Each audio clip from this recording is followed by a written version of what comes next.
Assalamualaikum warahmatullahi wabarakatuh. Alhamdulillah wa bihi nasta'in. Ashhadu an la ilaha illallah wahdahu la syarika lah. Wa ashhadu anna Muhammadan abduhu wa rasuluh. ونصلي ونسلم على هذا النبي الكريم سيد المرسلين وعلى آله وصحبه أجمعين. أما بعد، أيها المؤمنون اتقوا الله، أوصيكم وإياي بتقوى الله، faqad fazal muttaqun. Muslimin dan muslimat, mudah-mudahan dirahmati Allah Subhanahu wa taala. Di dalam sebuah hadis an Abi Hurairah radhiyallahu anhu qala su'ila an-nabiy sallallahu alaihi wasallam ayyul a'mali afdal. قال النبي صلى الله عليه وسلم الإيمان بالله ورسوله. قيل ثم ماذا؟ قال النبي صلى الله عليه وسلم جهاد في سبيل الله. قيل ثم ماذا؟ قال النبي صلى الله عليه وسلم حج مبرور أو كما قال. hadis sahih riwayat Al-Bukhari. Daripada Abi Hurairah radhiyallahu anhu, kata dia, ditanya Nabi sallallahu alaihi wasallam, apakah amalan yang paling baik? Sahabat tanya Nabi sallallahu alaihi wasallam dalam banyak-banyak amalan, amalan apa yang paling baik?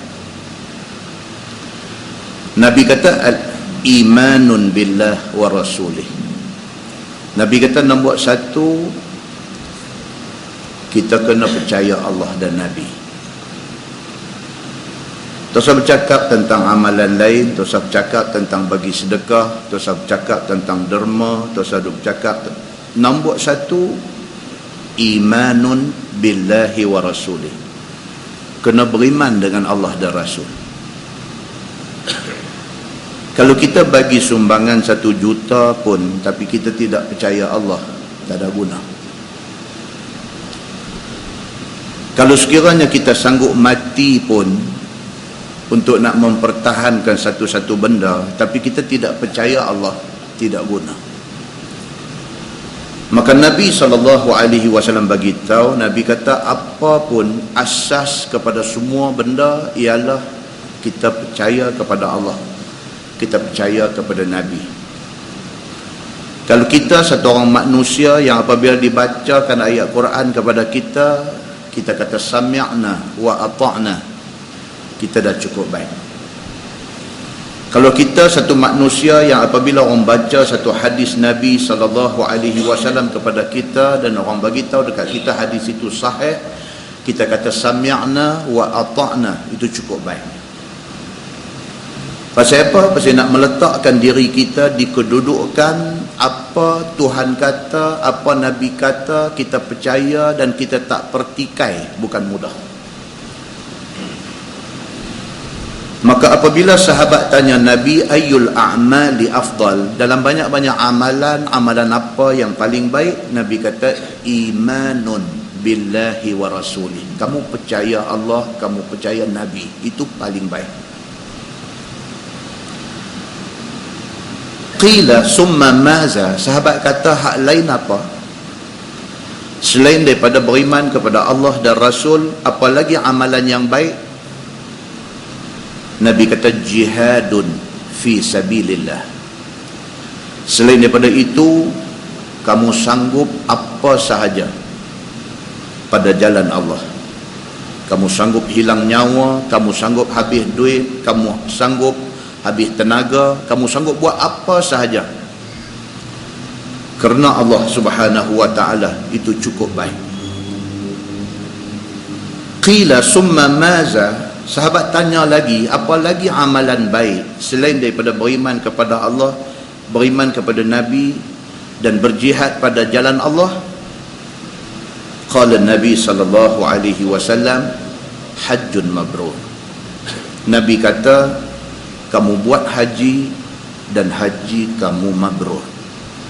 Muslimin dan muslimat yang dirahmati Allah sekalian, berapa ramai manusia pi haji tiap-tiap tahun? Tu saya kira umrah, kira haji. Berapa ramai manusia pi haji tiap-tiap tahun? Malaysia mendapat kuota 28,000 orang, iaitu 1% daripada jumlah penduduk Malaysia. Arab Saudi dia bagi kuota kepada semua negara berdasarkan kepada population penduduk. Malaysia ada 28 juta penduduk, 1% 28,000. 28,000 setahun, 28,000 orang dalam satu tahun pergi ke Mekah buat haji. Berapa orang bawa balik haji mabrur? Hanya Allah Subhanahu wa ta'ala, Tuhan yang mengetahui. Nabi SAW bersabda, Nabi kata, khuzu anni manasikakum. Nabi kata, kamu nak buat manasik haji, kamu nak buat ibadat haji, khuzu anni. Nabi kata, ambil daripada aku. Haji tidak boleh kita buat mengikut suka hati kita. Haji kita tidak boleh buat mengikut orang kata, tetapi haji mesti dibuat mengikut yang Nabi kata. Maka orang yang buat keputusan untuk nak pergi ke Mekah, untuk nak buat haji, untuk nak buat umrah, dia kena pastikan dia pergi tu, dia buat macam yang Nabi tunjuk, dia buat macam yang Nabi kata. Berapa ramai manusia pergi ke Mekah buat haji, buat umrah dalam keadaan teraba-raba, tak clear, dia tak clear nampak ni apa dia nak pergi buat ni, dia tak nampak aktual ibadat haji tu macam mana, dia tak nampak. Kursus haji dia pergi 3 tahun, lagi 3 hari dia nak pergi buat haji, dia bersembang dengar satu benda, dia rasa dia tak tahu lagi. Satu orang habaq dekat dia, satu orang kata berdasarkan kepada sunnah Nabi SAW ketika melontar. Nabi melontar di Jamratul Ula, 7 biji anak batu. Sebelum Nabi pi ke Jamratul Wusta, Nabi genjak api ke sebelah, Nabi berdoa. Dalam satu riwayat kata Nabi berdoa itu lama dia selama masa orang guna untuk baca surah Al-Baqarah. And then Nabi sambung melontar di Jamratul Wusta. Lepas tu Nabi pi ke tepi, Nabi berdoa. Lepas baru Nabi pi ke Jamratul Aqabah, hak ujung sekali, dan tidak ada doa. Nabi terus bercukong untuk nak bertahalul awal. Bila dia dengar benda tu, dia terkejut. Maksudnya dia tak pernah dengar benda tu. Sedangkan itu disebut di dalam hadis Nabi SAW. Kalau tak berdoa, adakah mencacatkan haji dia? Tak cacat. Tapi tak tahu tu tak berapa syok. Setidak-tidaknya kita sebelum buat keputusan untuk nak pergi buat haji, kita dah overview keseluruhan ibadat haji ni pada awal sampai habis macam mana. Pasal apa? Pasal Allah Subhanahu wa ta'ala sebut dalam Quran, Allah kata wa atimmul hajja wal umrata lillah, dan sempurnakanlah haji kamu dan umrah kamu kerana Allah.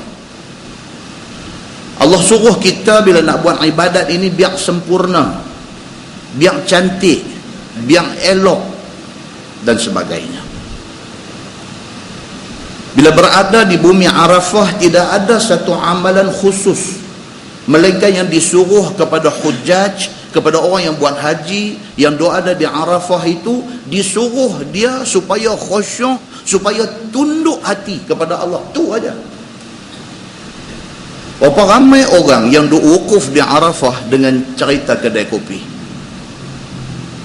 Kita sampai di kemah Arafah malam, pukul 10 malam kita dah doa ada di bumi Arafah. Waktu wukuf nak mula esok, tengah hari esok ni.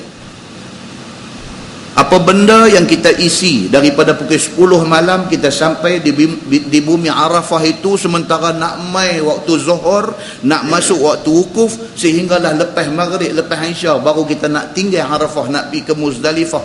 Apa jemaah haji buat di kemah dalam tempoh masa yang selama itu? Sembang, cerita politik, sembang hal ehwal masyarakat, mengata, mengumpat dan sebagainya. Macam mana nak bawa balik haji mabrur? Muslimin dan muslimat yang dirahmati Allah sekalian, amat rugi orang-orang yang hidup pada zaman ini yang mempunyai kemudahan yang berbagai-bagai. Hari ini dengan smartphone, dengan apa semua, dalam tu boleh isi 30 juzuk Quran, dengan iPad, dengan Samsung Galaxy, dengan apa. Alangkah baik kalau kita manfaatkan benda tu. Selama ada di bumi Arafah itu, buka telefon kita yang ada 30 juzuk Quran itu, baca. Pasal apa? Pasal kita belum tahu kita ada tak peluang kedua untuk nak buat haji esok ni. Sekali hak dapat ni, buat yang terbaik. Pasal apa tuan-tuan? Pasal janji daripada Nabi SAW kepada orang yang mendapat haji mabrur itu, bersih dia daripada dosa kayaumi waladathu ummuh. Dia bersih macam budak baru beranak keluar daripada perut mak dia. Muslimin dan muslimat yang dirahmati Allah sekalian, dalam sebuah hadis riwayat daripada Jabir radhiyallahu anhu, kata dia, lama qadima Nabi sallallahu alaihi wasallam Makkah, dakhala al-masjid fastalama al-hajar thumma mada ala yaminih faramala thalathan wa masya arba'an thumma ata al-maqam faqala an-nabi sallallahu alaihi wasallam wattakhidhu min maqami Ibrahim musalla فصلى ركعتين والمقام بينه وبين البيت ثم أتى الحجر بعد الركعتين فاستلمه ثم خرج إلى الصفا أظنه قال إن الصفا والمروة من شعائر الله أو كما قال. Hadis sahih riwayat Imam At-Tirmizi. Tuan-tuan, dia yang meriwayatkan hadis tentang haji ni ramai. Imam Syafi'i, hadis yang dia pegang tentang bab haji ini di antaranya ialah hadis Jabir bin Abdillah. Imam Syafi'i dengan Imam Malik, dua imam ini menyusun keutamaan jenis haji. Nombor satu, Imam Syafi'i dan Imam Malik kata haji ifrad. Nombor dua, Imam Syafi'i dan Imam Malik kata haji tamattu'. Nombor tiga, Imam Syafi'i dan Imam Malik kata haji qiran. Imam Ahmad bin Hanbal, mazhab Mekah Madinah, dia pun letak tamattu' nombor satu. Imam Abu Hanifah, mazhab Hanafi, dia letak qiran nombor satu. Di kalangan sebahagian ahli hadis, muhaddisin, dia pun kata qiran nombor satu. Benda ni tak selesai. Benda ni satu perbincangan yang tidak akan selesai. Maka semua ulama sepakat mengatakan jenis mana pun bagus. Cuma kecenderungan hati Imam Syafi'i dan Imam Malik, dia kata ifrad paling bagus. Buat hak mana pun tak jadi cedera, tidak jadi satu yang merugikan, tak ada, semua pun bagus. Cuma buat bagi elok. Imam Syafi'i dan juga Imam Malik, dia pegang hadis Jabir bin Abdillah. Pasal apa? Pasal satu-satunya riwayat yang detail tentang ibadat haji ni ialah riwayat Jabir. Pasal Jabir cerita haji Nabi ini daripada Nabi keluar daripada Madinah. Kalau tuan-tuan rujuk balik riwayat Jabir di dalam Sahih Muslim, detail, halus. Daripada Nabi keluar rumah di Madinah ni, bergerak mai di mana Nabi niat apa, Jabir cerita semua. Nabi bergerak masuk ke Mekah, apa Nabi buat di Mekah, daripada mula Nabi masuk, Nabi doa. Riwayat oleh Jabir bin Abdullah.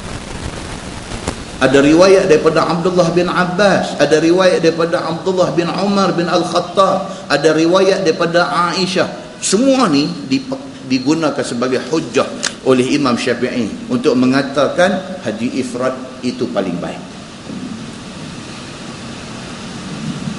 Tiap-tiap seorang tu pula diperincikan oleh Imam Syafi'i. Dia kata pasal apa Jabir ini riwayat dia kuat, pasal riwayat dia detail.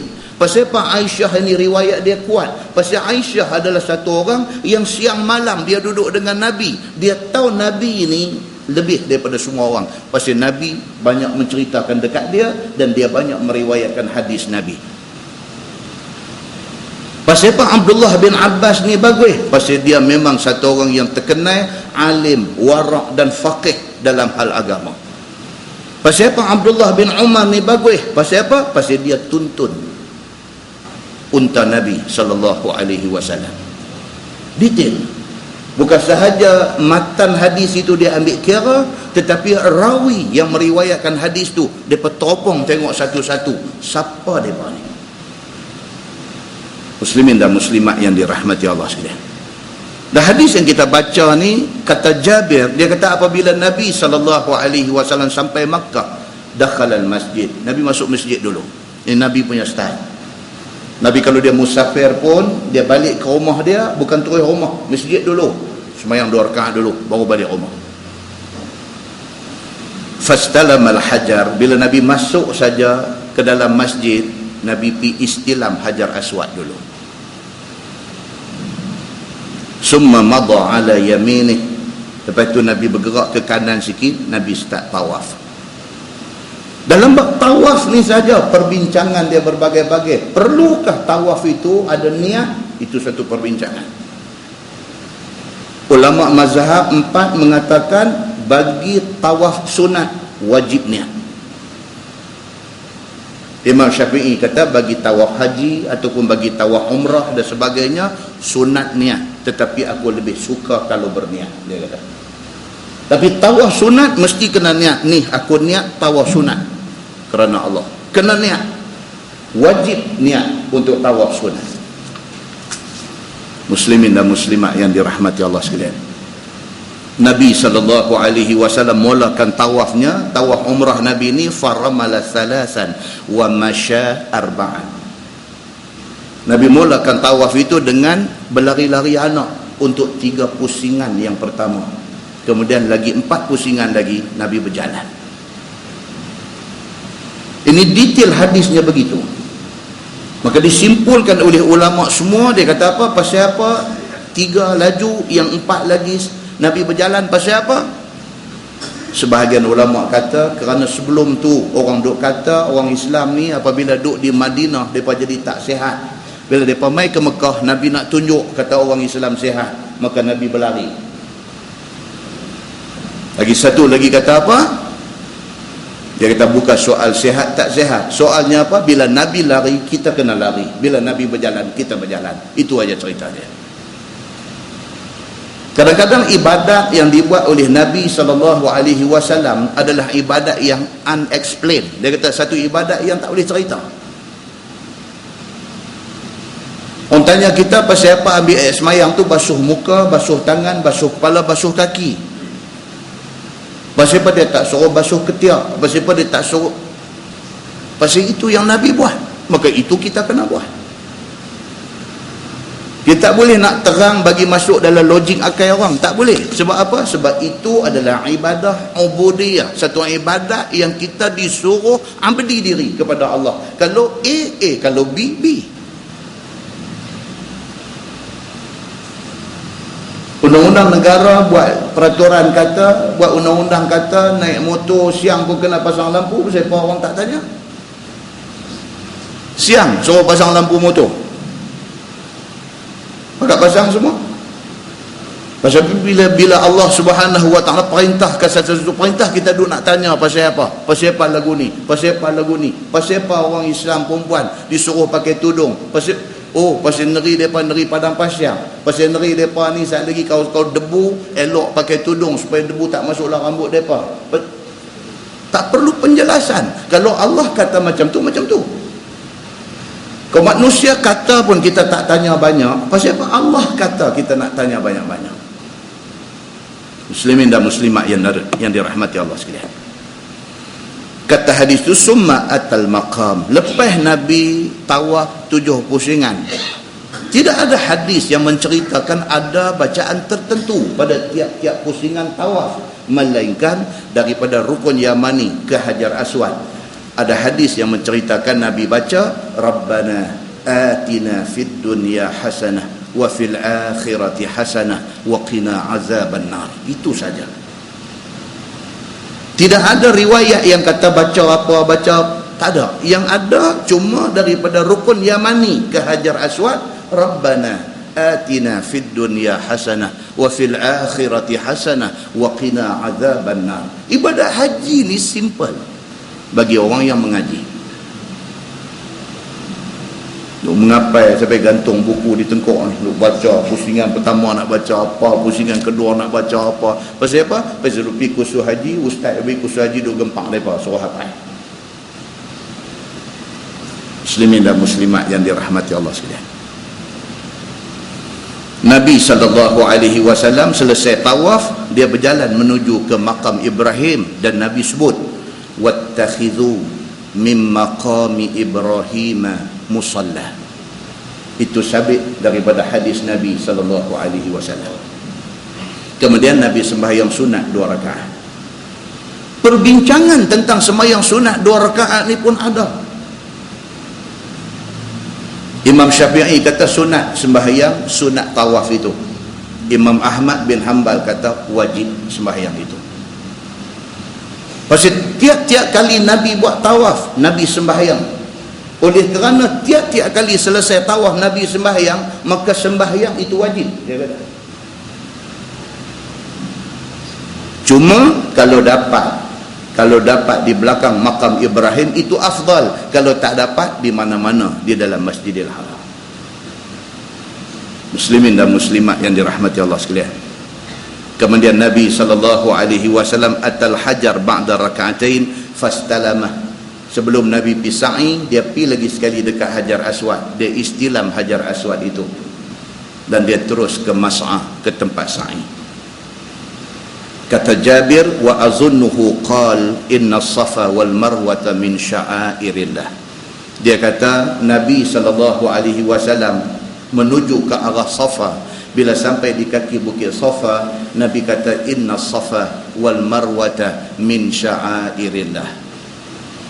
Muslimin dan muslimat yang dirahmati Allah sekalian. Ini ibadat di dalam Islam. Ibadat mesti dilakukan mengikut seperti mana tunjuk Nabi SAW. Rukun Yamani ni kita nak buat apa? Rukun Yamani. Kalau kita pergi ke Mekah hari ini, sampai di Rukun Yamani, kita tengok kiswah ataupun kelambu Kaabah tu sengaja dilubangkan di penjuru itu. Balik tengoklah internet pun boleh, tak payah pergi sana.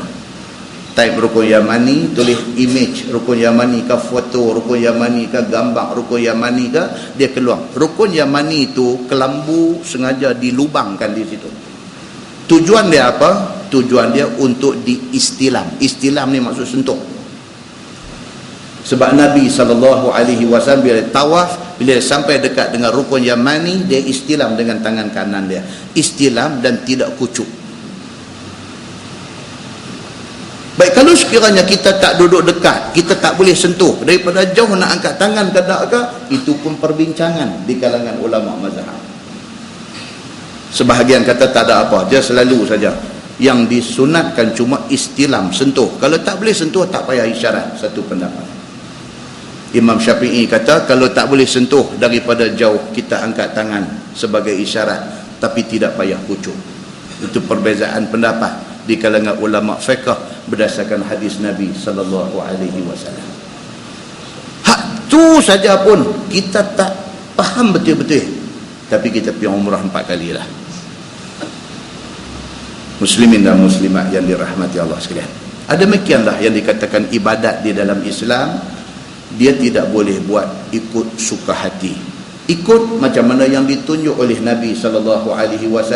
Tidak susah sebenarnya yang Nabi tunjuk, cuma bila kita tak belajar betul-betul, kita jadi melakukan ibadat teraba-raba.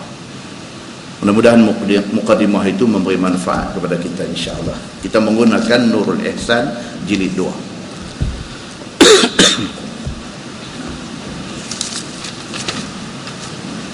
Muka surat 297. Muka surat 297, Suratul Nahli Makkiyah. Surah An-Nahli yang diturunkan di Makkah. Dia kata mempunyai, surah An-Nahli ini mempunyai 128 ayat. 128 ayat. An-Nahlu makna dia lebah. Lebah. Surah yang kita nak baca ni, dia akan cerita kepada kita tentang manfaat ataupun kebaikan lebah yang dicipta oleh Allah Subhanahu wa taala. Satu binatang yang membawa banyak manfaat dan membawa banyak nikmat kepada manusia, iaitu madu dia. Kita duk baca kitab Bahrul Mazi. Al-Mazi makna dia madu, honey. Bahru lautan, Bahrul Mazi maksudnya lautan madu. Madu itu diproduce oleh lebah. Setelah lebah ni pergi makan bermacam-macam manisan bunga, maka disamakan lebah itu dengan Quran.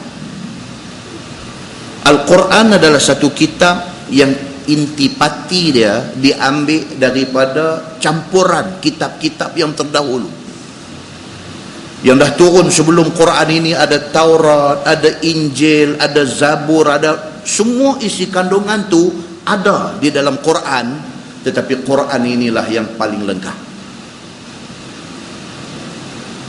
Maka seperti mana lebah ni pergi ambil macam-macam manisan bunga dan akhirnya dia menghasilkan madu, macam itulah Quran. Dia ambil isi kandungan kitab-kitab lain, maka jadi Quran ni. Perumpamaan itu dibawa oleh Allah Subhanahu wa taala di dalam ayat yang kita nak baca nanti. Dan dia beritahu macam mana lebah pergi kutip manisan daripada macam-macam bunga dan menghasilkan madu yang boleh menjadi ubat kepada macam-macam penyakit. Begitulah Quran ini, dia menjadi ubat kepada segala macam penyakit yang ada di dalam masyarakat. Sejak daripada zaman Yunani dulu ni, perubatan, tuan-tuan pernah dengar dia panggil Ayurvedic. Sampai hari ini kalau pergi India, terutamanya di Kerala, mereka ada satu perkampungan besar Ayurvedic ni. Kita di Malaysia hari ini, kalau orang tak mau pergi hospital ambil ubat-ubat ni, dia pergi ke homopati. Ubat nampak serupa ya, semua bulat-bulat macam gula apa lagu tu, pergi ambil, bawa dalam poket RM200. Dia tengok nak bayar, dia kata 700. Terkejut. Dia kata ubat lelah pun serupa juga, ubat batuk pun serupa juga, semua serupa betul. Kalau ubat ni lain-lain betul. Betul tak penting, yang penting 700 bayar mai. Itu alternatif kepada ubat moden. Demikianlah di India, dia ada alternatif kepada perubatan hospital, dia panggil ni Ayurvedic ni. Ramai orang kaya daripada satu dunia pergi di sana kerana nak mengubati penyakit kronik. Dengan izin Allah, ada yang baik, ada yang sembuh. Sejak daripada zaman tu, zaman Yunani, perubatan Ayurvedic ini, mereka menggunakan ubat berasaskan madu. Ini nak cerita ni. Maknanya bukan zaman lah ni, zaman dulu lagi dah orang dah tahu kata madu lebah ni ada ubat di dalam dia. Dan sampai hari ini saintis yang ada zaman moden hari ini mengaku bahawa madu honey itu merupakan ubat yang sangat efektif kepada macam-macam penyakit dan tidak ada side effect, tidak ada kesan sakit. Bahkan orang yang ada kencing manis, kalau sekiranya dia ambil madu nak buat ubat pada dos yang menasabah, insya-Allah baik. Ini kajian yang orang buat. Nak kata apa yang Allah sebut dalam Quran tu betul.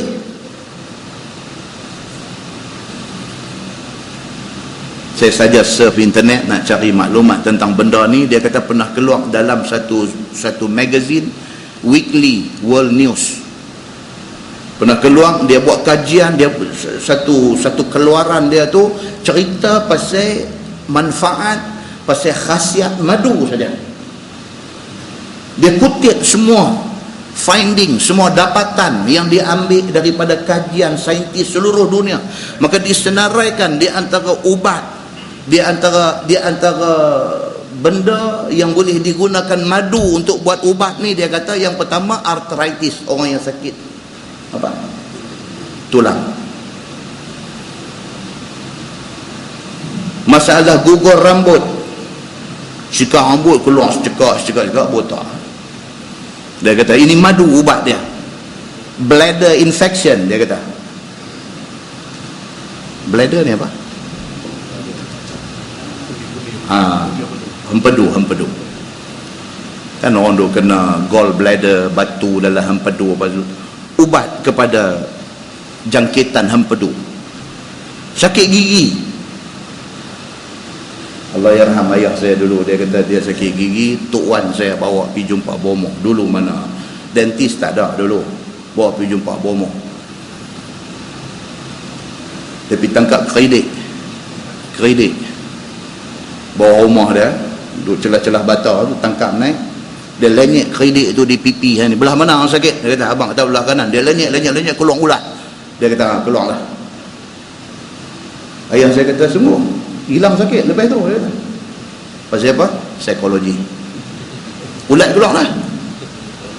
Macam orang resdung, pergi berubat resdung, dia buat apa tu, jatuh ulat betul balik tak bersin seminggu. Pasal apa? Psikologi. Kita percaya kata betul ya, keluar dah ulat ni, aku sepatutnya baik pasal ulat dah keluar baik. Saya sekolah pergi buat camping pengakap. Satu sahabat budak Terengganu, pukul 3 pagi dia nak buang ayam dekat Temple Park.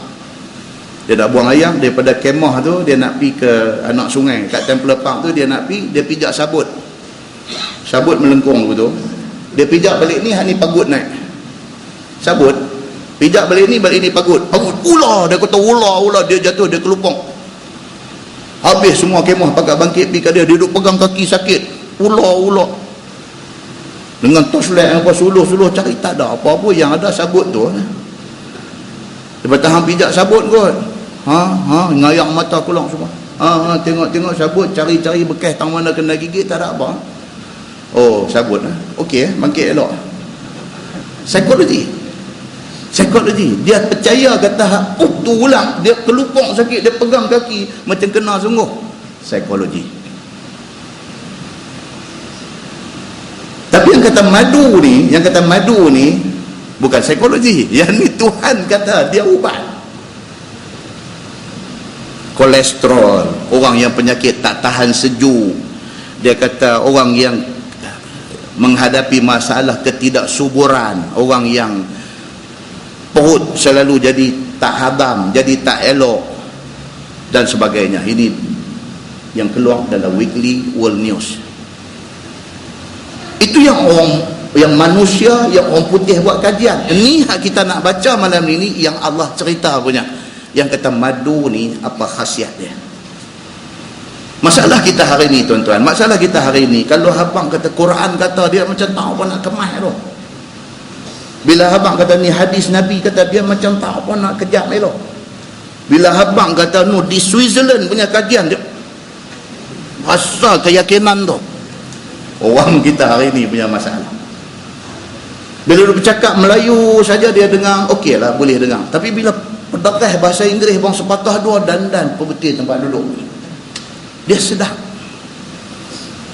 Maka bila kita bagi tahu kata surah An-Nahli ni nak cerita pasal madu, abang juga orang putih telah buat kajian dan mereka membuktikan madu tu betul-betul bagus. Barulah setengah daripada orang hari ni dia boleh menyawa lega. Dia kata betul. Kalau orang putih kata betul-betul. Muslimin dan muslimat yang dirahmati Allah sekalian. Firman Allah Subhanahu wa taala, a'udzubillahi minasyaitonir rajim. Bismillahirrahmanirrahim. Ata amrullah fala tasta'jilu. Datang oleh kerjaan Allah Subhanahu wa taala, iaitu hari kiamat, daripada azab orang kafir dan nikmat orang yang beriman. Maka janganlah kamu minta supaya disegerakan akan dia ataupun didahulukan dahulu daripada waktunya. Ayat ni tuan-tuan, Allah Subhanahu wa taala nak bagi tahu dekat kita, kiamat ni tentu akan jadi. Bila? Tuhan aja yang tahu. Hampa jangan duk minta bagi cepat. Pasal apa tuan-tuan? Tuhan kata macam ni, sebahagian daripada kita hari ni kadang-kadang sakit hati dengan musuh yang duk buat dekat Islam ni. Sakit hati tu tabik di mulut kita. Kita kata puak-puak ni kiamat akhirat esok mereka tahu lah apa daripada kita geram. Sakit hati tengok ke daripada hina Islam ni. Oh tuan-tuan, sakit hati tuan-tuan. Mereka hina Islam ni dalam keadaan mereka sedang. Kata apabila mereka hina orang Islam nanti marah. Mereka tahu. Tapi saja mereka hina. Cerita penghinaan terhadap Islam, terhadap Nabi Muhammad, bahkan sampai hari ini terhadap Allah yang menjadi Tuhan orang Islam ni, tak akan habis. Sekali jadi sekali kita naik darah, sekali jadi sekali kita naik angin, dan benda ni tidak akan habis. Marah kita kepada orang yang duk menghina agama kita ni, kadang-kadang sampai ke tahap kita kata mati dia tahulah apa dia duk buat. Geram. Allah Subhanahu wa taala bagi tahu, ata amrullah. Perintah Allah mai. Maksudnya apa? Kiamat akan mai. Fala tastajilu. Tok saduk kalau Tuhan kata. Orang ada buat kurang ajar dekat Islam, orang yang duk buat biadab kepada Islam ni, apa tu sadu susah hati. Depa tak boleh lari esok ni, tak ada tempat pun depa nak menyorok esok ni. Tuhan nak abang yang tu sebagai ubat kepada orang-orang Islam seluruh dunia. Tersebimbanglah siapa juga hari ni kalau dia bercakap atas nada menghina Allah dan Rasul dan juga agama Allah, dia tak boleh lari. Dia tak akan lepas daripada hukuman dia. Tuhan nak abang yang tu kepada kita semua. Subhanahu wa ta'ala amma yusyrikun. Maha suci Allah Subhanahu wa ta'ala daripada barang yang syirik mereka itu, yakni kafir-kafir itu. Allah maha suci dia daripada disekutukan dengan apa-apa makhluk dia. Allah maha suci, dia duduk pada kelas dia. Allah Subhanahu wa ta'ala duduk pada kedudukan yang siapa pun tidak boleh pi, bukan kata ting dia nak pi duduk sama dengan dia pun tak boleh. Allah Subhanahu wa ta'ala Tuhan yang begitu. Bukan tandingan Allah ni segala sembahan orang kafir ni, bukan tandingan Allah. Depa buat keluarlah duit banyak mana pun nak abang kata Tuhan depa tu hebat, bukan tandingan dengan Allah Subhanahu wa ta'ala. Yunazzilul malaikatu birruh min amrih ala man yasha'u min ibadih. Turun, yakni Allah Subhanahu wa ta'ala turunkan malaikat Jibril dengan bawa wahyu, iaitu tauhidkan Allah. Kerja Jibril ni daripada zaman Nabi dulu-dulu, daripada zaman Nabi Nuh dulu, Jibril itulah yang dia buat kerja. Sampailah kepada zaman Nabi Muhammad sallallahu alaihi wasallam, Jibril itulah yang dia buat kerja. Dan kerja Jibril daripada dulu sampai ke bila pun satu aja. Turun mai nak suruh Nabi yang dilantik habaq kepada umat dia, kata Allah itu esa. Tu je. Bukalah syariat Nabi mana pun, bukalah kitab samawi mana pun, dia nak abang satu je. Kata Allah itu esa. Bila buka mulut abang kata Tuhan ada lebih daripada satu, ini tak betul. Allah Subhanahu wa taala itu Tuhan yang Maha Esa, iaitu mentauhidkan Allah Subhanahu wa taala daripada suruh Allah atas mereka yang dikehendaki daripada segala hambanya, iaitu anbiya dan rasul. Siapa dia yang dilantik untuk menerima amanah daripada Jibril ni? Anbiya dan rasul. Kalau hari ini satu orang bagi tahu kata dia jumpa Jibril mai bawa turun satu wahyu dekat dia, karut. Pasal apa? Sebab nubuah, kenabian dan kerasulan sudah berakhir. Begitu firman Allah, an anziru, bahawa bertakutlah olehmu wahai nabi-nabi akan segala kapiak-kapiak itu. Beritahu dekat mereka, kata mereka tak akan boleh lepas daripada hukuman kalau mereka kekal dengan kapiak Allah Subhanahu wa ta'ala, dengan engkar Allah Subhanahu wa ta'ala. Yakni mereka akan kena azab jika tiada mau menurut apa perintah Allah Subhanahu wa ta'ala. Muslimin dan muslimat yang dirahmati Allah sekalian, demikian kerja nabi-nabi yang dilantik oleh Allah. Nah, abang yang tu aja kepada manusia ni semua. Kita tengok dalam Quran berapa banyak ayat cerita tentang manusia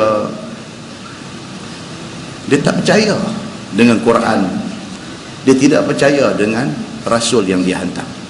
Dan surah Al-Mulk kita ada baca tiap-tiap hari. Nabi kata apa? Nabi kata siapa yang baca surah Al-Mulk tiap-tiap hari, surah Al-Mulk akan menjadi pertahanan dia di dalam kubur itu. Surah Al-Mulk hari-hari kena baca. Dia akan menjadi lawyer kita, dia akan mempertahankan kita apabila kita dah tak ada isu ni. Dalam surah Al-Mulk Tuhan kata, walillazina kafaru birabbihim azabu jahannam wa bi'sal masir idza ulqu fiha sami'u laha syahiqan wa hiya tafur takadu tamayyazu minal ghaiz kullama ulqiya fiha fawjun sa'alahum khazanatuha alam ya'tikum nazir qalu bala qad ja'ana nazir fakadzabna wa qulna ma nazzala Allahu min syai' in antum illa fi dhalalin kabir wa qalu law kunna nasma'u aw na'qil ma kunna fi ashabis sa'ir. Sadaqallahul azim. Tuhan kata kepada orang-orang yang kafir dengan Tuhan mereka masa di atas dunia, mereka kena azab neraka jahanam. Tuhan dia very straightforward. Tuhan ni atas dunia hang engkar Tuhan, hampir neraka. Macam tu ya Tuhan. Dia tak ada pusing-pusing cakap banyak-banyak, tak ada. Very simple. Atas dunia kalau sekiranya hang engkar Tuhan, isu hang di neraka, habis. Wa bi'sal masir, dan itulah tempat kembali hak paling buruk bagi manusia. Neraka tidak ada tempat yang lebih teruk daripada neraka. Atas dunia ni bagi kita penjara tu paling teruk ah. Itu bukan bandingan dengan neraka. Neraka lagi teruk. Idza ulqu fiha sami'u laha syahiqan wa hiya tafur. Yang kata neraka ni apabila manusia tu dicampak masuk ke dalam dia, bunyi neraka tu cukup menakutkan. Tiap-tiap kali dihumban masuk, bunyi neraka tu tak tahu nak abang macam mana. Takadu tamayyazu minal ghaiz, hampir-hampir neraka tu macam nak pecah ni kerana marahnya dia kepada orang yang derhaka Tuhan ni. Dia marah ni, orang yang derhaka Tuhan ni marah dia macam nak pecah dia tu. Kullama ulqiya fiha faujun sa'alahum khazanatuha. Tuhan kata apabila dilempak aja satu puak masuk, penjaga neraka, malaikat Zabaniyah, malaikat Malik, tanya orang yang kena lempak masuk ni, alam ya'tikum nazir. Dia kata, hang ni atas dunia dulu tak ada ke siapa-siapa piduk peringat hang tentang benda ni? Hang duk kampung mana dulu ni? Sebelum mati dulu hang duk negeri mana? Tempat hang duduk dulu tak ada siapa ke pernah piduk habang kata kalau bantah Allah kena masuk neraka? Dia tanya, kampung mana hang duduk ni? Masjid hampa dulu tak pernah panggil orang mai baca Quran, baca hadis kah?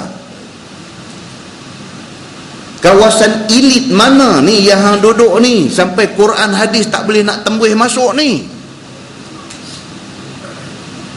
Penjaga neraka tanya orang yang dicampak masuk ni, qalu bala qad ja'ana nadhir. Jawab orang yang kena masuk neraka ni, dia kata dak, memang ada duk mai, sebulan sekali ada mai, saya yang tak pi. Ada, dia kata ada mai, dia kata Allah, masjid tempat saya ni gila, sampai tiap-tiap malam lepas duk panggil ceramah, dia kata gila masjid ni. Dia kata puak jawatan kuasa masjid ni jakun lah, jakun. Dia kata pasal apa? Pasal tak tahu dia jadi lagu mana tu, sampai tiap-tiap malam duk ceramah. Jakun betul puak ni, dia kata. Macam tak pernah jumpa mikrofon. ada orang sian, dia beli rumah. Masa dia beli rumah tu, rumah dia tu duduk depan padang permainan. Masa dia beli rumah tu, dia pergi di pemaju perumahan ni, dia tengok master plan tu, dia tengok okey, surau tak ada cantik. Dia kriteria pemilihan rumah ni kira mau surau tak ada. Dia tengok dia tanya apa sales punya ni, surau tang mana? Dia pada ingat dia ni baguslah nak cari. Dia kata surau tak ada, kata. Cantik. Cantik. Dia kata. Dia kata ni bagi depan padang ni, rumah saya depan padang ni. Cantik. Lepas dia duduk setahun, dapat peruntukan pejabat daerah, buat surau depan pintu rumah dia. Dia hangat ni, tak tahu nak abang. Hangat tak kira. Dia kata mai buat depan rumah aku, dia kata.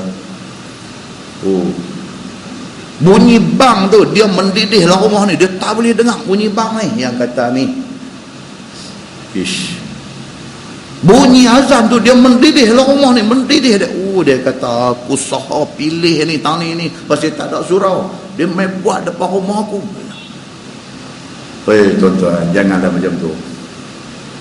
Ni Quran duk cerita dekat kita ni, esok ni bila dah dihumban ke neraka, malaikat tanya dia. Dia kata apa? Dia kata sungguh, dia kata ada mai qad ja'ana nadhir, memang ada duk mai duk bagi tahu pasal Quran pada fakazzabna, tapi kami mendustakan dia. Mendustakan ni maksudnya apa? Lari. Ni malam ni ada kuliah, dia pukul 6 tadi siap-siap barang belah dah. Saat lagi pukul 10 orang balik, dia kira habis. Dia kata aku tak boleh dengan puak gila ni. Puak gila, dia panggil masjid Zura ni puak gila. Aku tak boleh dengan puak gila ni, aku tak boleh sungguh, dia kata. Aku ni sampai tahap lah ni, aku tengok muka Tok Imam ni, aku tengok muka pengurusi masjid ni, aku rasa macam nak rendam biskut kering bagi dia. Tuan-tuan, na'udzubillah. Ada. Tak ramai. Dalam 1000 orang seorang. Orang macam ni, 1000 seorang aja. Hak seorang ni lah yang kesian ni. Bila malaikat tanya dia, dia kata ada duk mai duk bagi tahu fakazzabna, tapi kami tak percaya. Wa qulna ma nazzalallahu min syai. Tak ada lah mai duk merepek ni, Tuhan tak abang macam duk abang semua ni. Ni hak duk mai bercakap di masjid di surau ni, depa ni lebih-lebih Tuhan tak abang macam tu pun. Ma nazzalallahu min syai. Tak ada apa yang Allah buat turun satu benda pun. Depa ni aja duk mai lebih-lebih. In antum illa fi dalalin kabir. Tak adalah hang duduk di dalam sesat yang besar.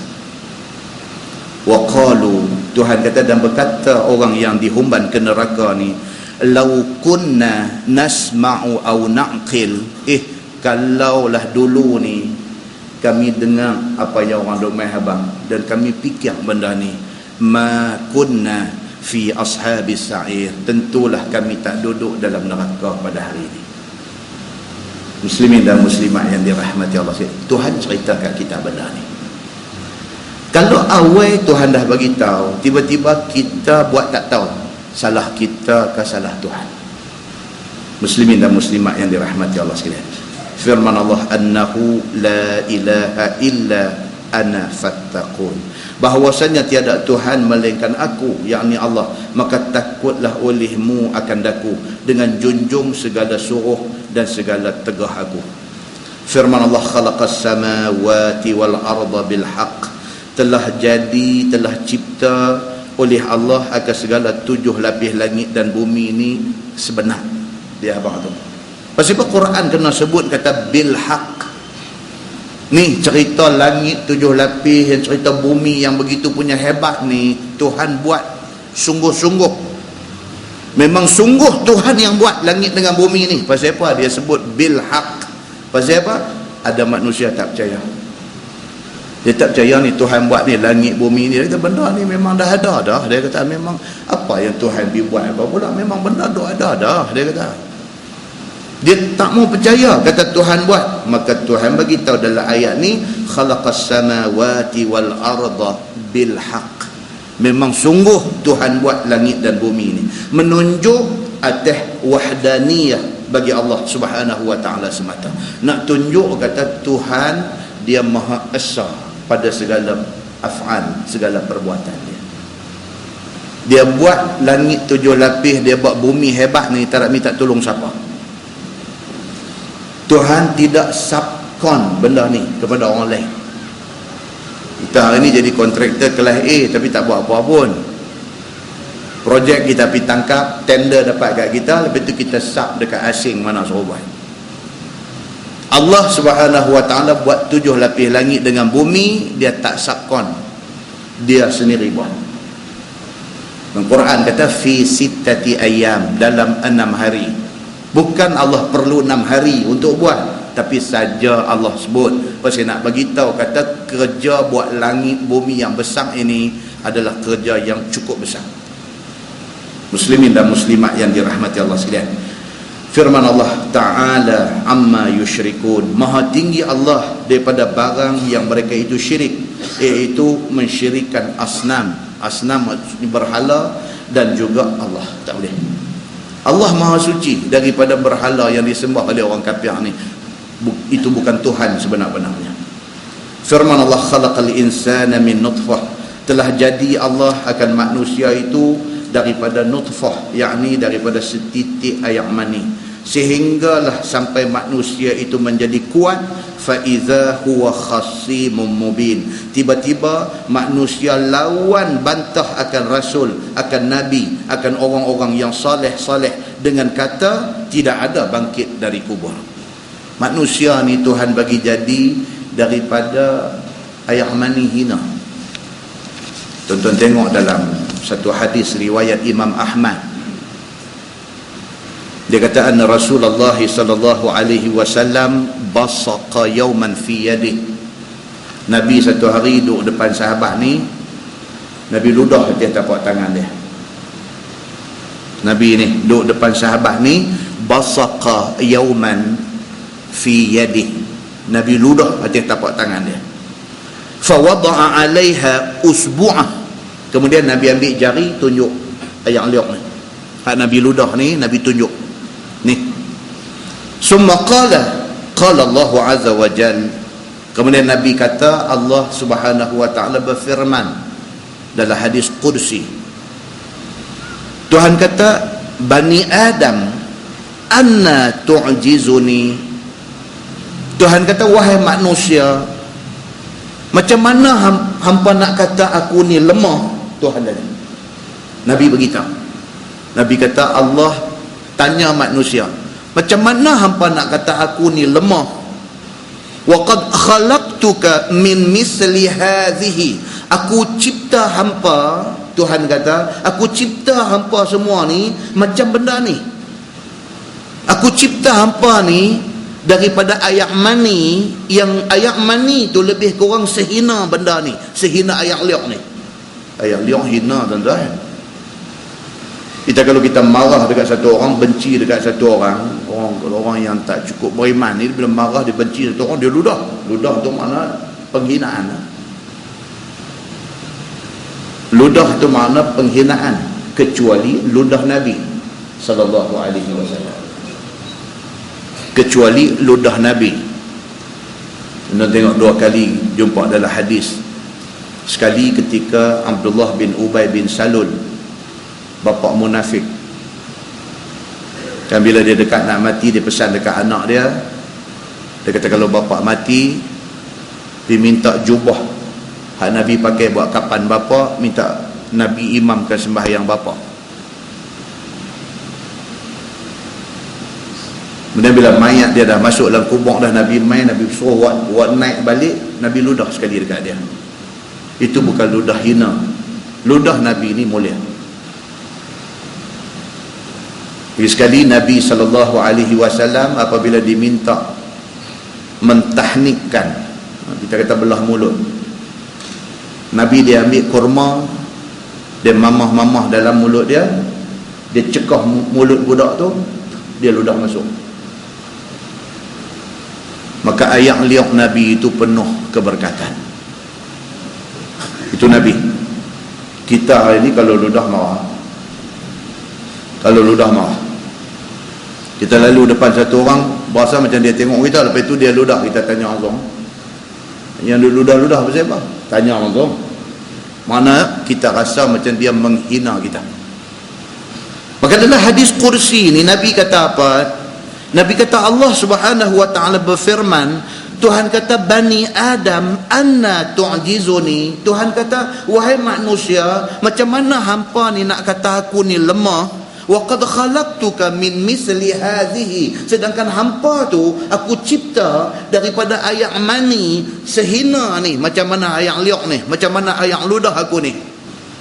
Hatta iza sawaituka wa adaltuka, sehinggalah apabila aku jadikan kamu ni ada daripada hampa tak ada, aku jadikan hampa ada dalam perut mak hampa, keluar mai daripada perut mak hampa, wa adaltuk, dan aku bagi hampa jadi kuat. Kita ni daripada beranak keluar mai ni, apa pun orang boleh buat dekat kita.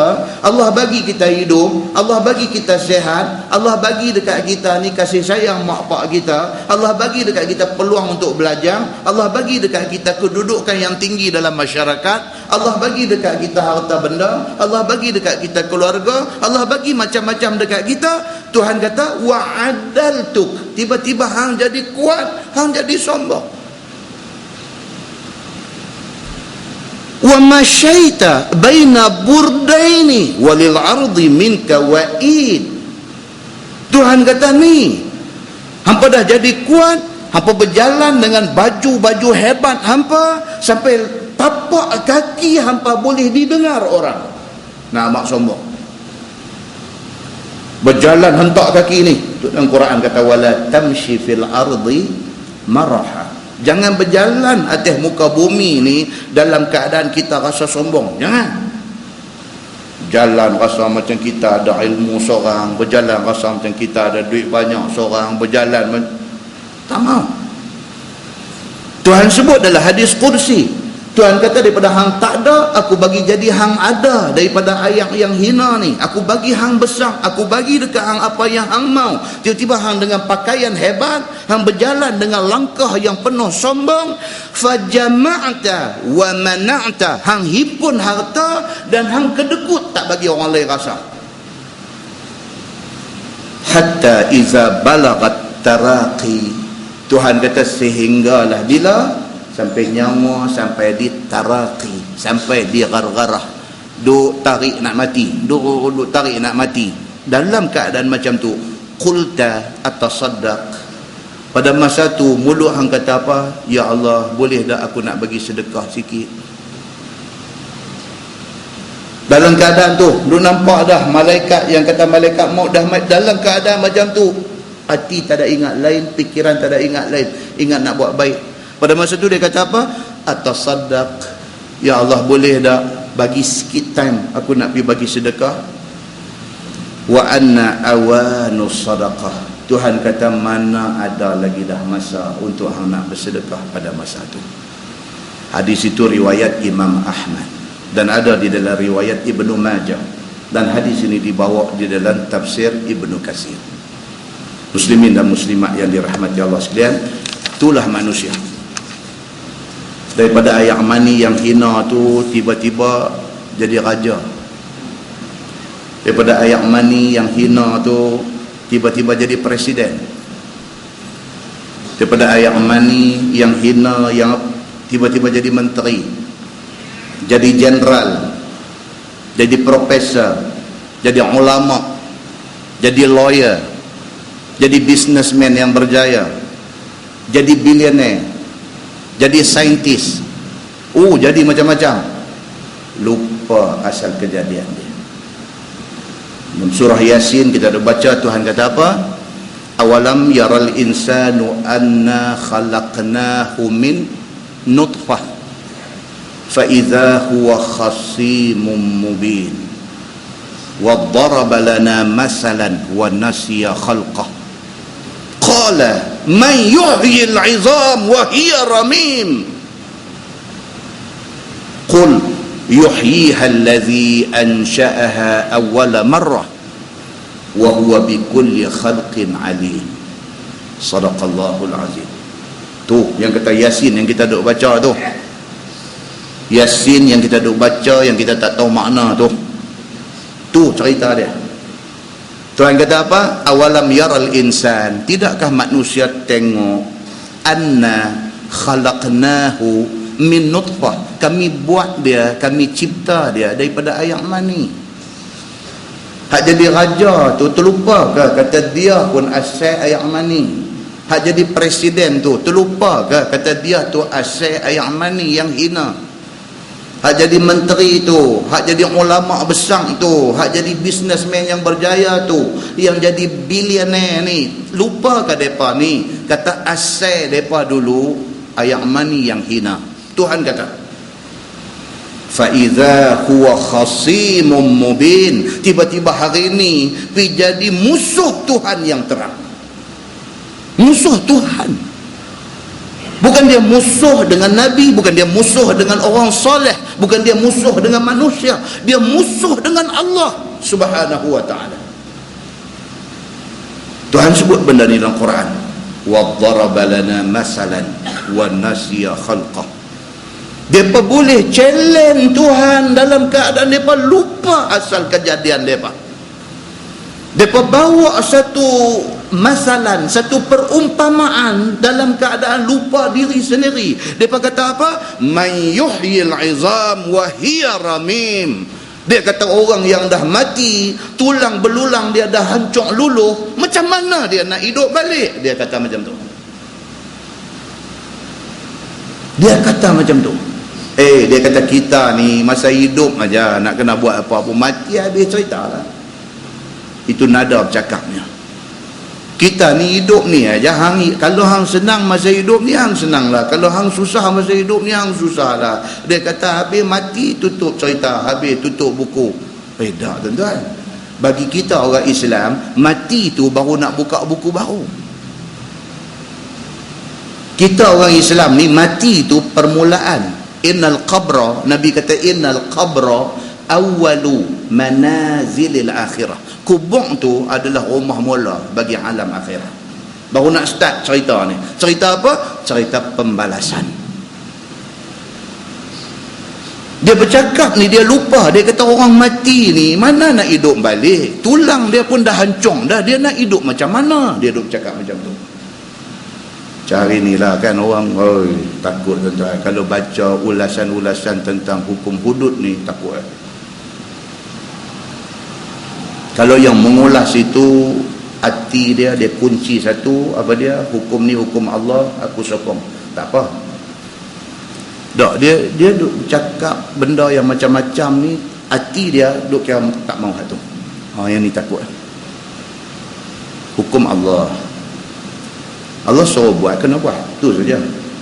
Tanggungjawab kita lah nak menyediakan keadaan untuk membolehkan pelaksanaan hukum itu tanggungjawab kita. Allah kena start dah. Tu saya cakap banyaklah kena start dah panggil segala alim ulama cerdik pandai dalam bidang Islam dan hukum-hukum Islam, panggil mai duduk berbincang, rangkakan draft undang-undang, mengambil kira situasi di Malaysia macam mana, dalam masa yang sama wujudkan suasana yang kondusif di dalam masyarakat kita. Jangan sampai esok ada orang ditangkap dan nak dipotong tangan sedangkan dia ditangkap mencuri kerana lapang. Tu nak kena wujudkan suasana tu dulu. Semua orang dah dapat keselesaan dalam hidup dan sebagainya. Sekira-kira kalau dia mencuri bukan kerana dia lapang tapi kerana dia jahat, maka dia mencuri. Yang suruh abang baru ni kena tangkap mencuri pasal lapang, dicuri makanan nak makan, kena hukum penjara. Allah yang mengetahui lah betul tak betul apa yang dia dakwa, dia ditangkap kerana curi makanan kerana lapang ataupun saja perangai jahat maka dia mencuri. Allah saja yang tahu. Tapi tanggungjawab orang yang memerintah, dia kena menyediakan negara yang rakyatnya hidup selesa. Selesa maksudnya apa? Makan minum cukup, ada rumah tempat berteduh dan sebagainya, jamin suasana aman damai, keselamatan keamanan ada di mana-mana, itu kena buat. Semua dah cantik dilaksanakan hukum itu. Kalau sekiranya orang tu dia jahat, maka dia pergi merogol, maka dia wajib dijatuhkan hukum sesuai dengan kejahatan dia. Setelah kita kontrol segala media massa, tak pergi duk keluar gambar-gambar tak senonoh yang boleh merangsang nafsu orang, tu semua kena jaga dulu, baru boleh dijatuhkan hukum kalau orang itu jahat. Pokok pangkalnya hukum Allah itu mesti dilaksanakan. Bila itu kita usaha buat daripada Allah. Muslimin dan muslimat yang dirahmati Allah sekalian, manusia ni bila dia lawan Allah, dia sampai ke tahap dia tanya Tuhan, ni yang kata nak hidup balik akhirat esok nak hidup macam mana? Sedangkan manusia ni dah mati, tulang pun dah hancur luluh, macam mana dia nak hidup? Tuhan kata qul yuhyiha allazi ansha'aha awwala marrah. Yang nak bagi hang hidup lepas hang mati, lepas hang hancur dalam kubur tu ialah Tuhan yang buat hang masa awal-awal dulu. Dulu hang tulang pun tak ada, apa pun tak ada, daripada air mani setitik Tuhan boleh bagi jadi ada hang. Ini hang dah mati, tulang do ada, nak bagi jadi balik bukan dia susah bagi Tuhan. Wa huwa bi kulli khalqin alim. Atas setiap yang Tuhan cipta itu Tuhan Maha mengetahui. Muslimin dan muslimat yang dirahmati Allah sekalian, maka Allah Subhanahu wa taala peringat manusia tentang benda ini. Firman Allah, wal an'am khalaqaha lakum fiha dif'un wa manafi'. Dan segala binatang ternakan, an'am itu kerbau, lembu, kambing, unta dan sebagainya, maka Tuhan jadikan dia manfaat bagi kamu semua. Tuhan buat binatang ni semua ada manfaat dia. Masjid ni kan dulu yang kita kata, ada satu sahabat saya tanya, apa hal yang Tuhan pergi buat babi tu? Masjid ni kan masjid mana? Satu sahabat, dia kata satu orang bukan Islam tanya dia, kalau betul kata babi ni orang Islam tak boleh makan, dah Tuhan apa pergi buat babi buat apa? Dia kata, dia kata benda tu tak boleh makan, tak usah buatlah, senang. Ada juga orang pergi tanya soalan macam tu. Kawan ni pun saya nak jawab macam mana tu, dia tanya saya. Saya kata Tuhan dia buat belaka, dia buat benda yang boleh makan tak boleh makan, dia buat belaka. Bukan kata Allah, kata zaman Nabi Adam alaihi salam dulu pun, Adam duduk dalam syurga dulu pun, Tuhan buat pokok apa? Pokok khuldi. Buat apa kalau dah tak bagi Adam dengan Hawa dekati pokok tu pun tak boleh, apatah lagi pergi makan buah dia. Tapi Tuhan buat juga pokok tu, buat apa? Tuhan buat sebagai nak test, sebagai nak uji, tengok dia buat, dia kata jangan dekat, nak tengok anak dekat ke tak. Kalau dekat, mana hal langgar perintah. Allah buat babi ni, walaupun dia tak bagi orang Islam ni pergi makan, bukan kata makan, kalau pergi sentuh pun Imam Syafi'i kata kena sama. Kalau betul tak usah buat tu, senang. Dia tak ada, Tuhan buat nak tengok apa ramai orang Melayu nak pergi ke darah babi ni. Kalau hang pergi ke darah, mana hang langgar perintah Allah? Satu jawapan kan, satu bekas student saya sekolah Irsyad dulu ni, doktor pakar ortopedik lah ni, dekat isu KM, Dia main ada rumah minggu lepas. Main ada rumah dia boleh nak main sembang benda ni. Dia kata saya dengar dalam kuliah ustaz-ustaz sebut pasal babi ni, saya nak abang kat ustaz pasal babi. Apa nama abang pasal babi? Dan nak abang pasal babi. Dia kata ustaz, dari segi kami ni perubatan ni, dia kata babi ni ustaz, dia permulaan kepada penciptaan benda-benda dalam perubatan. Macam mana? Saya tahu macam okey Ustaz, orang kencing manis serius, mereka kena injek insulin daripada babi. Ustaz tahu tak? Dia kata, saya nak beritahu Ustaz, dia kata babi ni Ustaz yang kata menatang kita tak boleh makan dia. Satu menatang yang Imam Syafi'i kata kalau sentuh pun sampai nak kena sama, kalau mana-mana satu basah atau dua-dua basah. Babi ni Ustaz, satu binatang yang sangat compatible, dia kata, dengan manusia ni. Sangat compatible, sangat sesuai. Jantung dia Ustaz dengan jantung orang ni cukup, hampir sama. So tengok, Tuhan buat binatang tu, dia tak bagi kita makan dia, tapi barang organ dalam badan binatang ni kira cukup sesuai dengan manusia ni. Insulin pun nak kena ambil daripada dia, nak cucuk orang kencing manis, dia kata. Tapi itu permulaan. Kita yang jadi saintis, jadi apa Islam ni, bila kita dah jumpa dah insulin daripada babi ni sesuai untuk nak reduce kencing manis orang, kita kena cari alternatif berdasarkan kepada insulin babi tu.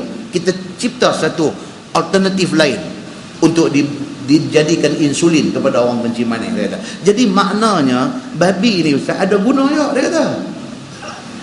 Dia dijadikan asas kepada kita nak pergi cari alternatif tu, dia kata.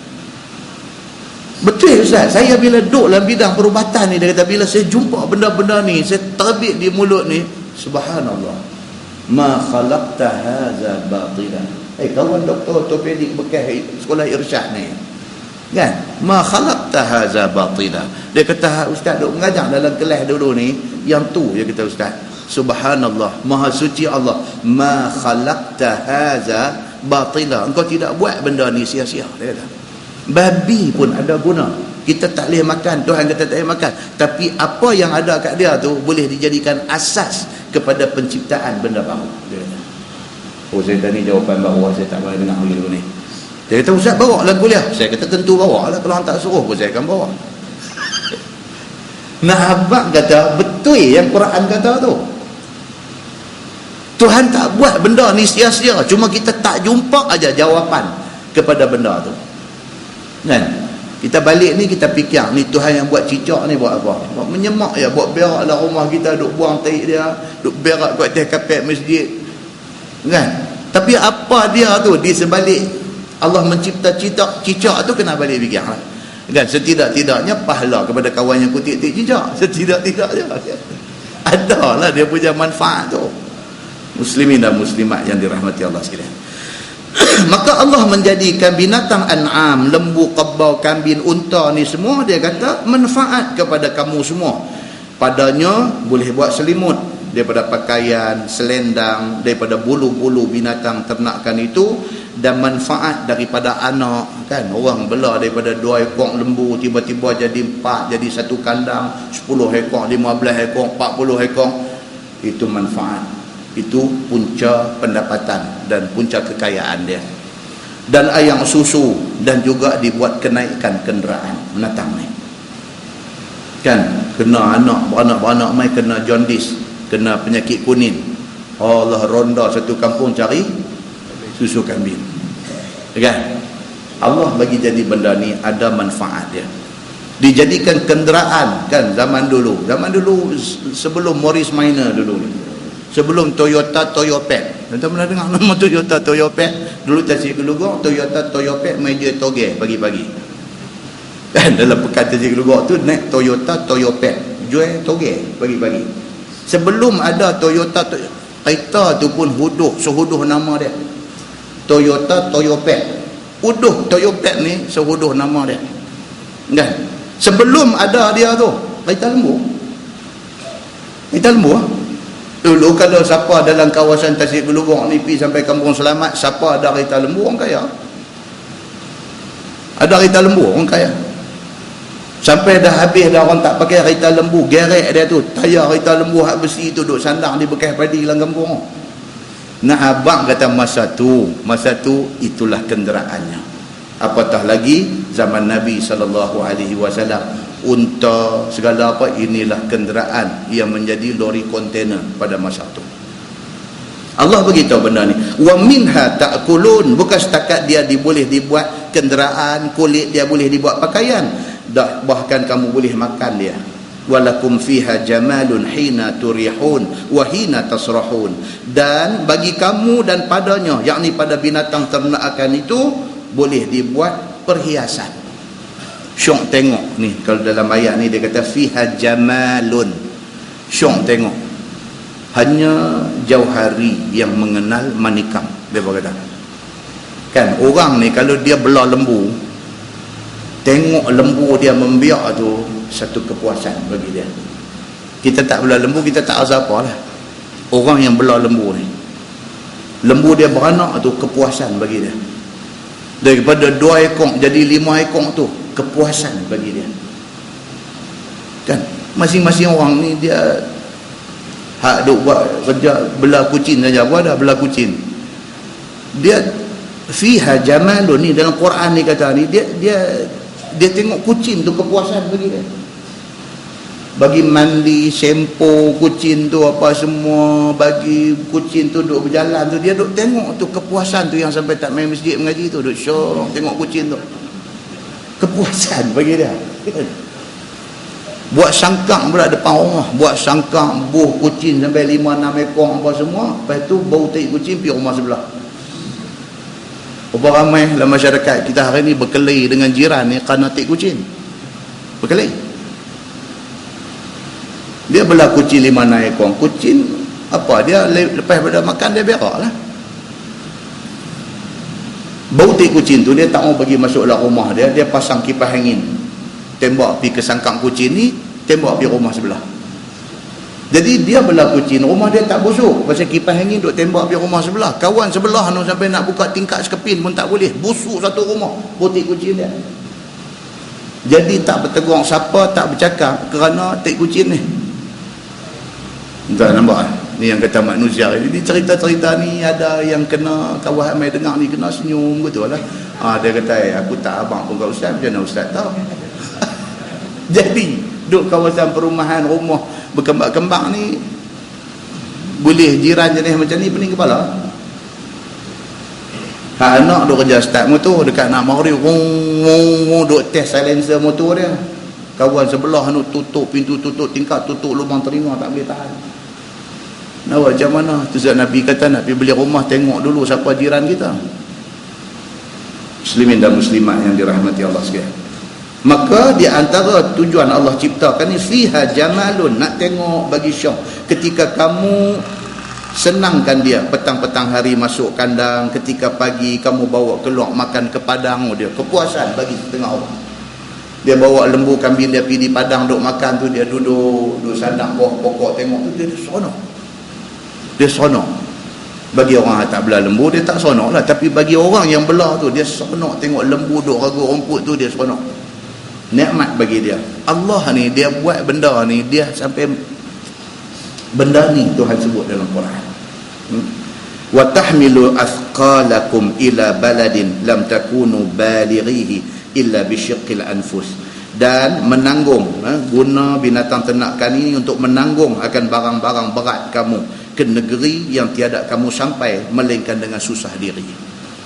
Buat kenderaan, angkut barang, tiada boleh sampai dengan lain daripada menggunakan unta. Inna rabbakum la raufur rahim, bahwasanya Tuhan kamu amat lemah lembut lagi amat sayang kepada kamu. Tuhan ni dia bagi jadi benda ni kerana Tuhan sayang kita, maka dia buat benda-benda ni boleh membantu dan meringankan kita.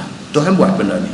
Wal khail wal bighal wal hamir latarkabuha wazinah, dan Allah jadikan kuda dan bagal dan himar supaya kamu naik akan dia dan juga menjadi perhiasan. Bagal ni apa dia tuan-tuan? Bagal adalah hasil tacukan kuda dengan himar, dengan kaldai. Kuda dengan himar, dia keluar main baral. Nanti kadang-kadang cikgu mulut celupak ni, dia marah, dia mengajak budak benak tak boleh nak mengaji kan, baral betul hang ni tak nanya baral ni. Dan memang baral ni pun adalah hasil kacukan yang tak cerdik dia ni. Baral, dia kacukkan kuda dengan himar. Dia ada satu perbahasan hukum tahun ini.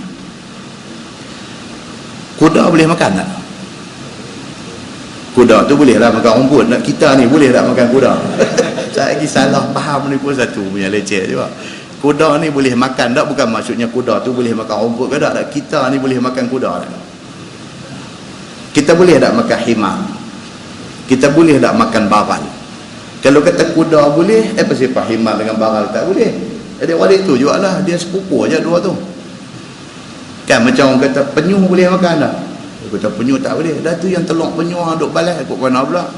Tu saya pun tak faham yang tu. Itu hang makan tak kan? Makan enggak lah. Diri tu lah kita ni. Imam Abu Hanifah, dia kata tak boleh makan kuda ke, himar ke, baral ke, tak boleh makan. Kita tak boleh makan daging kuda, tak boleh makan daging baral, tak boleh makan daging himar, tak boleh, kata Imam Abu Hanifah. Hujjah Imam Abu Hanifah, dia kata apa? Kerana dalam ayat kita baca ni Allah sebut asin. Al-An'am, lembu, kebau, kambing, biri-biri, segala unta apa semua, Tuhan sebut satu. Tapi saja Tuhan sebut asin ni, yang kata binatang yang disebut sebagai khail, kuda, biral, baral dan juga himar, Tuhan sebut dalam ayat yang asing. Tujuan Tuhan sebut tu apa dia? Nak bagi tahu kata binatang ni tak boleh makan, kata Imam Abu Hanifah. Kalau tidak, tak ada pasal Tuhan nak sebut dia asing. Bila Tuhan sebut asing tu, Abu Hanifah kata Tuhan nak habaq kat kita, kata binatang ni Allah buat dia untuk dijadikan kenderaan sahaja, tidak boleh dibuat makan. Itu kata Imam Abu Hanifah. Bila disemak balik, sahabat Nabi yang bernama Ibnu Abbas, dia tak makan tiga benda ni. Pasal apa? Pasal Ibnu Abbas macam Abu Hanifah kata, dia berpendapat tiga binatang ni, kuda, himar dengan baral, Tuhan buat untuk dijadikan kenderaan dan tidak boleh dimakan. Maka Imam sahabat Nabi yang juga sepupu Nabi ni, Abdullah bin Abbas, dia kata tak boleh makan tiga binatang ni. Sedangkan Imam Syafi'i, Imam Malik dan Imam Ahmad bin Hanbal, tiga mazhab ni, tiga imam ni kata kuda kita boleh makan daging dia, tapi hak dua lagi ni tak boleh. Alasan dia apa dia? Alasan dia hadis Nabi SAW daripada Anas bin Malik. Dia kata anna Rasul SAW ja'ahu ja'in faqala ukilat al-humur fasakata, summa atahu thaniyah faqala ukilat al-humur fasakata, summa atahu thalithah faqala ufniyat al-humur, fa'amara munadiyan fanada fi an-nas inna Allaha wa rasulahu yanhayanikum an luhumil humur al-ahliyah فأكفئت القدور وإنها لتفور باللحم أو كما قال, hadis sahih riwayat Al-Bukhari. So tiga imam ni, Syafi'i, Malik dan Ahmad bin Hanbal, berdasarkan hadis ni, dia kata satu hari mai satu orang tanya Nabi SAW, ukilat al-humur, bolehkah kita makan himar? Fasakata, Nabi sengah. Nabi tak kata boleh, Nabi tak kata tak boleh, Nabi sengah.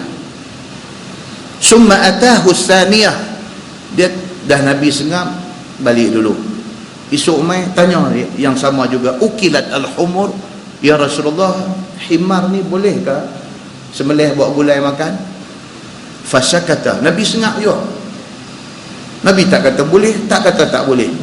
Summa atahu tsalisah, hari ketiga mai pula tanya Nabi lagi, ufniyat al-humur, dia kata kalau macam tu, kalau kita ada belah himar, kita bunuh pergi mampus gitu saja sudahlah.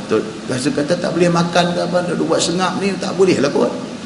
Kata kalau lugu tu himar ni kira bila tua bunuh mati kambing. Fa amara munadiyan fanada fin nas. Nabi panggil satu orang sahabat, Nabi kata pergi bagi tahu dekat semua orang, innallaha wa rasulah yanhayanikum an luhumil humur.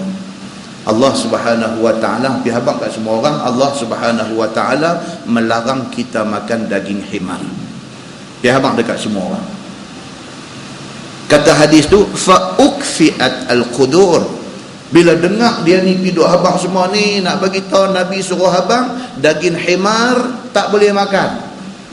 Bagi tahu ni daging himar tak boleh makan. Bila pergi habaq macam tu, kata dalam hadis ni fa ukfiat al-qudur, maka periuk-periuk masak dituang terbalik, wa innaha latafuru bil lahmi, sedangkan periuk itu penuh dengan daging-daging kaldai. Maknanya dalam masyarakat tu duk makan daging kaldai ni. Bila Nabi habaq kata tak boleh makan, hak tengah duk masak atas dapur tu depa pituang, benda ni tak boleh. Hadis tu hadis Al-Bukhari. Maka Imam Syafi'i, Imam Malik dan Imam Ahmad bin Hanbal berdasarkan hadis ni, dia kata apa? Himar tak boleh makan. Manakala sebuah hadis lain riwayat daripada Jabir bin Abdullah, dia kata nahan Nabi sallallahu alaihi wasallam yauma Khaybar an luhumil humur. Pada hari perang Khaybar, Nabi mengisytiharkan bahawa daging kaldai tidak boleh makan. Wa rakhasa fi luhumil khayl, tetapi diberi kelonggaran untuk makan daging kuda. Kelonggaran untuk makan daging kuda. Kelonggaran ni maksudnya apa? Tak usah makan lagi bukan kata tak boleh, dia dibolehkan, dilonggarkan untuk makan. Maksudnya dah tak ada apa dah, melainkan kuda aja ada, makanlah. Tapi kalau ada halal makan halal lah, kuda ni tak usah. Begitu maksudnya. Hadis itu riwayat Al-Bukhari. Muslimin dan muslimat yang dirahmati Allah sekalian. Kemudian firman Allah, wa 'alallahi qasdus sabil, dan atas Allah Subhanahu wa taala itu menyata dan menerang akan jalan-jalan agama yang betul. Minha haid, dan setengah daripada jalan agama itu menyimpang daripada jalan kapiak dengan tiada ketahui secara tidak sedar. Walau syaa lahadakum ajma'in, dan jika Allah hendak, nescaya Allah hidayah akan kamu sekalian ke jalan agama, maka kamu dapat hidayah kepadanya dengan pilihan kamu sendiri. Nah, wallahu a'lam. Lepas ni kita sambung ayat 10. Huwallazi anzala minas samai ma'an lakum minhu syarabun wa minhu syajarun fihi tusimun. Lepas ni dia nak mai cerita pasal pertanian pula. Dia nak mai cerita tentang pertanian. Dia nak cerita pasal pokok-pokok, dan pokok yang akan menjadi pilihan selepas ni ialah pokok zaitun, an-nakhil, pokok kurma, wal a'nab, dan juga pokok anggur. Apa kelebihan benda-benda ni? Yang kata pokok zaitun tu apa kelebihan dia? Kita pergi negeri Arab, oh pokok zaitun saja-saja. Kan? Saya pergi Jordan baru ni, panjang-panjang jalan pokok zaitun, sampai dekat depan Ashabul Kahfi pun pokok zaitun. Tour guide tu kata ni harus cerita kelebihan pokok zaitun, bagi daun suruh pepak makan, apa bagi buah makan-makan, pakai muka-muka kan. Apa cerita tentang pokok zaitun ni? Dia ada cerita dia. Heran kan? Quran sebut dia wattini waz-zaitun. Oi, hebat zaitun ni. Apa kelebihan pokok zaitun ini? InsyaAllah kita tengok dalam kuliah yang akan datang. Macam mana kelebihan honey, madu, begitulah ada kelebihan zaitun ini. Allah bila dia pilih untuk sebut benda-benda ni, benda ni tentu ada kelebihan dia. Nah, insyaAllah kita akan tengok. Kita tangguh dengan tasbih kafarah dan suratul Asr.